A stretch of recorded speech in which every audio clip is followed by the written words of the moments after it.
IPL 2025 edition చాలా రసవత్తరంగా అయితే సాగుతుంది.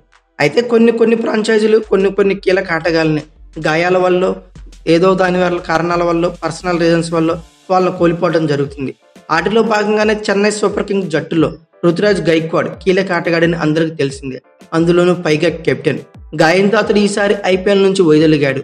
అతడికి ప్రత్యామ్నాయంగా ఆ జట్టు సీనియర్ బ్యాటర్ని తీసుకుంటుందని అందరూ అనుకున్నారు. కానీ అందరి అంచనాలకు భిన్నంగా 17 ఏళ్ల ఆయుష్ మాత్రే చెన్నై జట్టులో అయితే చోటు దక్కించుకున్నాడు. 2024 సీజన్లో విజయ్ హజారా ట్రోఫీలో ముంబై తరపున అరంగేట్రం చేసిన ఈ ఓపెనర్ కర్ణాటకపై తొలి మ్యాచ్లోనే 78 పరుగులతో అదరగొట్టేశాడు. ఆ తర్వాత నాగాలాండ్పై 181 పరుగులు, సౌరాష్ట్రపై 148 పరుగులు చేసి అందరి దృష్టిలో పడ్డాడు ఈ ఆయుష్ మాత్రే. అయితే ఈ ఏడాది జనవరిలో మేఘాలయపై ఆయుష్ తొలి రంజీ మ్యాచ్ అయితే ఆడాడు. కానీ మెగావాలంలో ఈ కుర్రోడిపై ఏ ఫ్రాంచైజీ అయితే ఆసక్తి చూపించలేదు.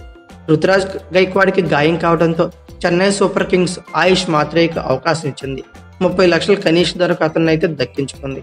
ఇక తర్వాత అలాగే ఎస్ఆర్హెచ్లో కూడా ఇలాంటి రూల్ ఒకటైతే జరిగింది. జంపా స్థానంలో రవిచంద్రన్ అయితే వచ్చాడు. గాయపడిన లెగ్ స్పిన్నర్ ఆడమ్ జంపా స్థానంలో సన్ రైజర్స్ హైదరాబాద్ రవిచంద్రన్ సమరన్ను జట్టులోకి అయితే తీసుకుంది. కర్ణాటకకు చెందిన ఈ 21 ఏళ్ల రవిచంద్రన్ ఎడమ చేతి వాటం బ్యాటర్. అతన్ని 30 లక్షల కనీస ధరకు సన్ రైజర్స్ హైదరాబాద్ అయితే సొంతం చేసుకుంది. ఇప్పటిదాకా 7 ఫస్ట్ క్లాస్ మ్యాచ్లు ఆడిన రవిచంద్రన్ 64.50 సగటుతో 516 పరుగులు చేశాడు. 6 టీ20 మ్యాచ్ల్లో కూడా 170 పరుగులు చేశాడని చెప్పుకోవచ్చు. ఇద్దరు కూడా మంచి క్వాలిటీ ప్లేయర్లుగా మాట్లాడుకోవచ్చు. అయితే ఐపీఎల్ 2025 ఎడిషన్లో ఓ పక్కన సిఎస్కే పరిస్థితి, ఓ పక్కన ఎస్ఆర్హెచ్ పరిస్థితి రెండు ఒకేలా ఉందని చెప్పుకోవచ్చు. ఈ సీజన్లో ఆల్మోస్ట్ అన్ని టీంలు 6-7 మ్యాచ్ల దాకా కంప్లీట్ చేసుకున్నాయి.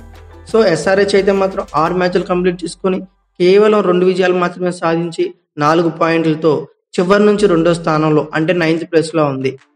ఆ టీంలోకి ఆడమ్ జంపా స్థానంలో ఈ రవిచంద్రన్ సమరన్ అయితే వచ్చాడు.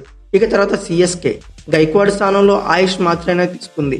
ఈ టీం కూడా అంతగా రాణించటం లేదు ఈ ఇయర్ అని చెప్పుకోవచ్చు. ఎప్పుడు టాప్ ప్లేస్లో ఉంటే ఈ జట్లు ఈసారి చివరి ప్లేస్లోకి వచ్చేసాయి. చెన్నై సూపర్ కింగ్స్ ఆడిన 7 మ్యాచ్ల్లో 2 మాత్రమే గెలిచి 4 పాయింట్లతో పాయింట్స్ టేబుల్లో ఏకంగా 10th స్పాట్లో అంటే లాస్ట్ స్పాట్లో అయితే ఉంది. అయితే ఐపీఎల్ 2025 ఎడిషన్లో గాను ఎస్ఆర్హెచ్ టీఎస్కే టీంలు ప్లే ఆఫ్స్కి వెళ్ళే ఛాన్సెస్ ఉన్నాయా?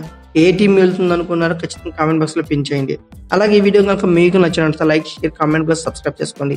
అలాగే పక్కనే ఉన్న బెల్ ఐకాన్ ఒకటి మాత్రం మర్చిపోకండి. Thank you for watching. Have a nice day.